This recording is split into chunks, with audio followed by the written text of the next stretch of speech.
नमस्कार. सर्वप्रथम मी माझ्या तमाम पनवेल, उरण आणि खालापूर तालुक्यातील सर्वच नागरिकांना आणि मतदारांना मनापासून धन्यवाद देतो आणि त्यांचे आभारही व्यक्त करतो, की आपण जो आमच्यावर विश्वास टाकला आणि खरोखर एक इतिहासात नोंद होईल असा रिझल्ट आज आम्हाला पूर्णतः नागरिकांनी दिला.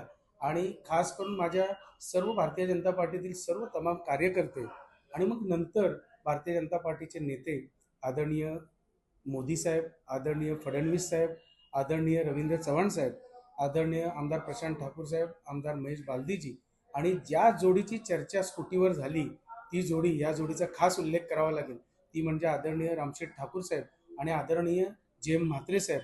कारण स्कूटीवर फोटो आला आणि खरोखर बऱ्याच जणांनी त्यांची टिंगल केली की हे मतं मिळवण्यासाठी राजकारण करतात, परंतु ज्या पद्धतीनं पूर्वी शेका पक्षात असताना देखील या जोडीवर विश्वास होता, तसाच आज भारतीय जनता पार्टीमध्ये आहेत.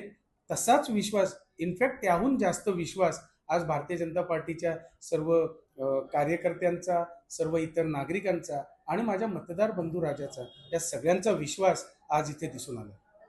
महापालिकेमध्ये देखील भाजपला बहुमत मिळालं. आता सुद्धा तुम्ही शेकापमध्ये होता त्यानंतर भाजपमध्ये आलात म्हणून हा विजय बोलायला हरकत नाही. नक्कीच मी सांगेन की जेव्हा आम्ही भारतीय जनता पक्षात आलो आणि माझ्यासोबत जे सिटिंग नगरसेवक आले, आज तुम्ही बघाल त्या सगळ्या सीट आम्ही निवडून आणल्या.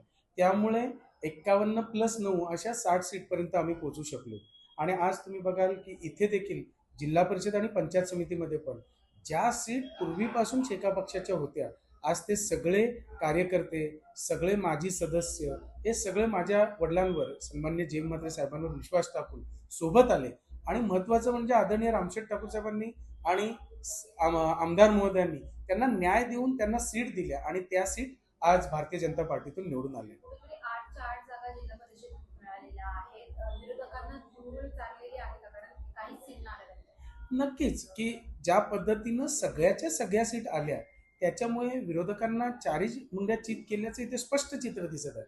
ज्या पद्धतीनं पंचायत समितीत देखील आपण बघाल 16 पैकी 15 सीट आल्या, एक सीट थोडक्या मतांनी गेली.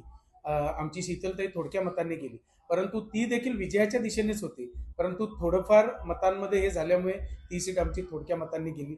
परंतु तरी सुद्धा ती त्याच उत्साहाने माझ्यासोबत बाहेर पडली आणि हसत आली. त्याच्यामुळे नक्कीच ते आजपासून पुढच्या कामाला लागलेली आहे, हे देखील त्याच्यातून चित्र स्पष्ट दिसत होतं. आजच्या विजयाबद्दल काय बोलाल? भाजपला स्पष्ट बहुमत. मी नक्कीच जो मतदार राजाने विश्वास दाखवलेला आहे, त्या विश्वासाला कुठेच तडा जाऊ देणार नाही. आणि नुसतं हे बोलायला नाही, तर येत्या पुढच्या काळात जी जी कामे, विकास कामे रखडलेली असतील किंवा जी कामे झाली नसतील, त्या विकास कामांकडे नक्कीच आम्ही जातीने लक्ष देणार.